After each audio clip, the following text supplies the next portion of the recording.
తెలంగాణలో అవినీతికి వ్యతిరేకంగా రాష్ట్ర అవినీతి నిరోధక శాఖ తన పోరాటాన్ని ఉధృతం చేసింది. ప్రభుత్వ కార్యాలయాల్లో సామాన్యులను ఇబ్బంది పెడుతూ లంచాలకు అలవాటు పడిన అధికారుల భరతం పట్టడంలో అధికారులు ఈ ఏడాది సరికొత్త రికార్డులను సృష్టించారు. 2025 సంవత్సరం ప్రారంభం నుండి ఇప్పటి వరకు తెలంగాణ వ్యాప్తంగా ఏసీబీ అధికారులు 220 కంటే ఎక్కువ కేసులు నమోదు చేశారు. ఇది గత ఏడాదితో పోలిస్తే భారీ పెరుగుదల.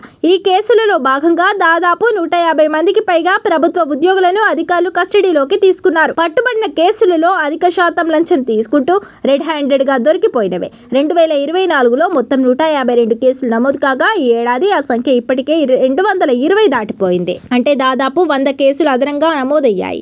ఈ ఏడాది దాడులలో కొన్ని శాఖలకు చెందిన అధికారులు అక్రమ సంపాదనలో రికార్డులు సృష్టించారు. నీటిపారుదల శాఖ, రెవెన్యూ విభాగాల్లో అత్యధికంగా లంచం కేసులు వెలుగు చూశాయి. భూముల వ్యవహారాలు, ప్రాజెక్టుల బిల్లులు క్లియరెన్స్ కోసం సామాన్యులను వేధించిన అధికారులు ఏసీబీ వలలో చిక్కారు. ఇటీవల రవాణా శాఖలో జరిగిన సోదాలు రాష్ట్ర వ్యాప్తంగా సంచలనం సృష్టించాయి.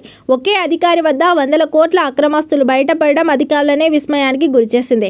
కేవలం లంచం మాత్రమే కాకుండా అక్రమంగా కోట్లు కూడబెట్టిన 17 మంది పైగా ఉన్నతాధికారులపై ఆదాయానికి మించిన ఆస్తుల కేసులు నమోదయ్యాయి. వీరి నుండి కేజీల కొద్ది బంగారం, భారీగా నగదు, స్థిరాస్తులను ఏసీబీ సీజ్ చేసింది. అవినీతి రహిత తెలంగాణే లక్ష్యంగా ప్రభుత్వం ఏసీబీకి పూర్తి స్వేచ్ఛని ఇచ్చింది. ఫిర్యాదులను స్వీకరించడానికి వాట్సాప్ టోల్ ఫ్రీ నెంబర్లను అధికారులు అందుబాటులోకి తెచ్చారు. దీనివల్ల బాధితులు భయం లేకుండా ముందుకు వస్తున్నారు.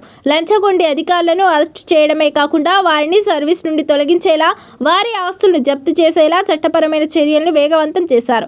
ఏదైనా ప్రభుత్వ పని కోసం అధికారులు డబ్బులు డిమాండ్ చేస్తే వెంటనే ఏసీబీని సంప్రదించాలని అధికారులు సూచిస్తున్నారు. లంచం ఇవ్వడం కూడా నేరమేనని, అందుకే వ్యవస్థను ప్రక్షాళన చేయడంలో ప్రజలు సహకరించాలని కోరుతున్నారు. ఏసీబీ చేపట్టిన ఈ మెరుపు దాడులతో ప్రస్తుతం ప్రభుత్వ కార్యాలయాల్లోని అవినీతి అధికారుల గుండెల్లో రైళ్లు పరిగెడుతున్నాయి.